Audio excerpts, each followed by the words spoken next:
D-Lo again. All right, y'all. So I want to get into this Gillermo Rigondeaux fight coming up this Saturday on the undercard of Gary Russell Jr.'s fight. First of all, I want to say I definitely look forward to this card. Rigo and Gary Russell Jr. are two fighters that, in my opinion, their careers' trajectory has been altered by the fact that certain guys would not fight them and were allowed to duck them. So it's good to see those guys on a pretty big, substantial card together, not fighting one another, but both in pretty good fights and in showcase style situations. So that's good to see. All right. When it comes to Rigo, he has a fight coming up against Solis. Solis is coming in with basically on a 6-fight unbeaten streak. I think he had one no contest in there, and the rest of the fights were W's. Solis, I think his record is like 30-35-1, 30 with 5 losses, maybe one no contest or something like that. So the guy is not an inexperienced fighter. Height-wise, he matches up with Rigo in terms of he's not a much taller fighter. Rigo's used to fighting taller guys. This guy's about an inch shorter than Rigo. So that's going to be interesting to see what it looks like with Rigo being the actual bigger man in the ring. Rigo's last fight, we saw him come in and I think it was a fight against Seha.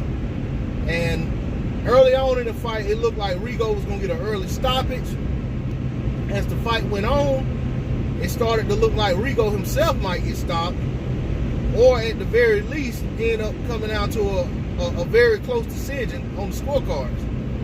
And Rigo ended up landing his money shot and dropped Seha, and basically that was all she wrote. You know, Seha beat the count, but got up, and he pretty much was in no shape to continue. Ref called it off. Who's the boss? But that said, Rigo did show some signs that he's slowing down. We know that he lost that fight to Lomachenko, where he basically quit on his stool. And he's been pretty much trying to rebuild himself since then. Rigo doesn't talk about retiring despite being an older fighter. I think Rigo's around 37, 38 years old now. Maybe he's a little younger. Maybe could be a little older. But he doesn't talk about wanting to get out of the sport. So it's interesting to see, how things go. He is dropping down in weight to try to capture this title. I think it's at 116. So, that in and of itself is, is interesting to see.